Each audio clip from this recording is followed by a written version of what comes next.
संसद के मॉनसून सत्र की शुरुआत के बाद से पेगासस जासूसी और अन्य मुद्दों पर विपक्षी दलों के विरोध के बीच संसद ने 107 घंटों के निर्धारित समय में से केवल 18 घंटे ही किया काम, जिसके कारण करदाताओं की 133 करोड़ रुपए से अधिक का हुआ है नुकसान।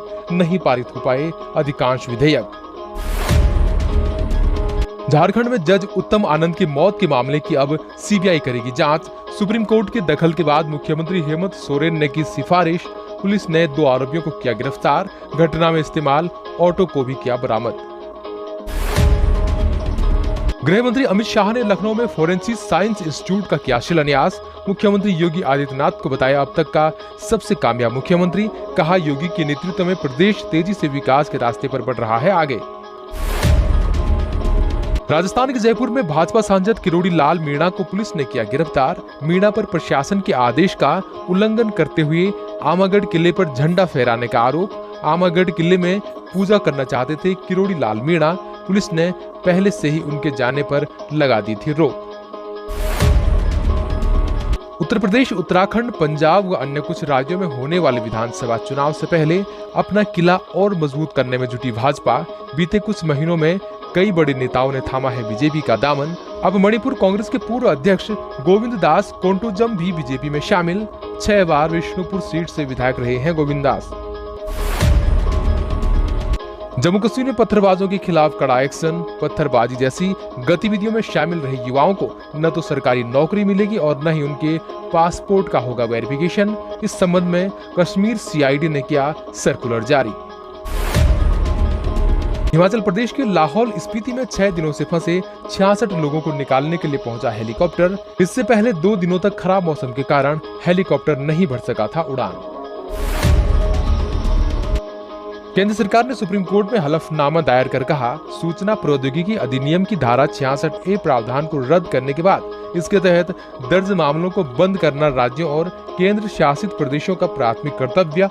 राज्य सरकारों के तहत कानून का पालन करने वाली एजेंसियों को सुनिश्चित करने के लिए कहा। आईटी एक्ट की धारा 66A के तहत न हो कोई भी नया मामला दर्ज। पूर्वी लद्दाख में जारी गतिरोध को खत्म करने के लिए भारत और चीन के सैन्य कमांडरों के बीच 9 घंटे तक चली 12वें दौर की वार्ता। सीमा क्षेत्र में तनाव घटाने और एक तरफा सैन्य कार्रवाई करने जैसी चीजों से बचने पर बनी सहमति। पेगासस जासूसी मामले में सुप्रीम कोर्ट के मुख्य न्यायाधीश एनवी रमन की बेंच 5 अगस्त को करेगी सुनवाई। बीते दिनों सुप्रीम कोर्ट में वरिष्ठ पत्रकार एन राम और शशि कुमार की ओर से अर्जी दाखिल कर स्वतंत्र जांच की गई थी मांग। केंद्र सरकार पर जासूसी कराने का आरोप। टोक्यो ओलंपिक में मुक्केबाज पूजा रानी हारी। बैडमिंटन स्टार पीवी सिंधु भी गोल्ड मेडल की होड़ से बाहर। आज ब्रॉन्ज मेडल के लिए चीन की जियाओ बिंग हे से होगा सिंधु का सामना। उधर महिला हॉकी टीम ने रचा इतिहास, पहली बार क्वार्टर फाइनल में पहुंची। पाकिस्तान के कब्जे वाले कश्मीर में होने वाले T20 लीग को लेकर बीसीसीआई सख्त। कई विदेशी खिलाड़ियों ने वापस लिया नाम। साउथ अफ्रीका के पूर्व ओपनर हर्षल गिब्स का दावा, कश्मीर प्रीमियर लीग में हिस्सा लेने पर बीसीसीआई ने भारत में एंट्री बैन करने की दी धमकी। देश में कोरोना के मामलों में उतार चढ़ाव जारी। बीते 24 घंटे में 41,000 से ज्यादा मामले आए सामने। 541 लोगों की हुई मौत। 39,258 लोग हुए स्वस्थ। 12वीं के नतीजों से असंतुष्ट सीबीएसई स्टूडेंट्स को मिलेगा एक और मौका। 15 अगस्त से 15 सितंबर के बीच होगा ऑफलाइन एग्जाम। इस वैकल्पिक परीक्षा में शामिल हो सकेंगे रिजल्ट से नाखुश छात्र। उत्तर प्रदेश और उत्तराखंड बोर्ड के 10वीं और 12वीं कक्षा के रिजल्ट हुए जारी। यूपी में 10वीं कक्षा में 99.52% विद्यार्थी पास। 12वीं कक्षा का रिजल्ट रहा 97.88%। वहीं उत्तराखंड बोर्ड के हाई स्कूल का रिजल्ट 99.9%। तो इंटरमीडिएट का रिजल्ट रहा 99.56%। उत्तराखंड में कल से खुलेंगे स्कूल। अधिक छात्र संख्या वाले स्कूलों में 2 पालियों में होगी पढ़ाई। कोविड प्रोटोकॉल का करना होगा पालन। फिलहाल कक्षा 9 से 12वीं तक के छात्र छात्राओं के लिए खुलेंगे स्कूल। कक्षा 6 से 8वीं तक के बच्चे 16 अगस्त से जाएंगे स्कूल।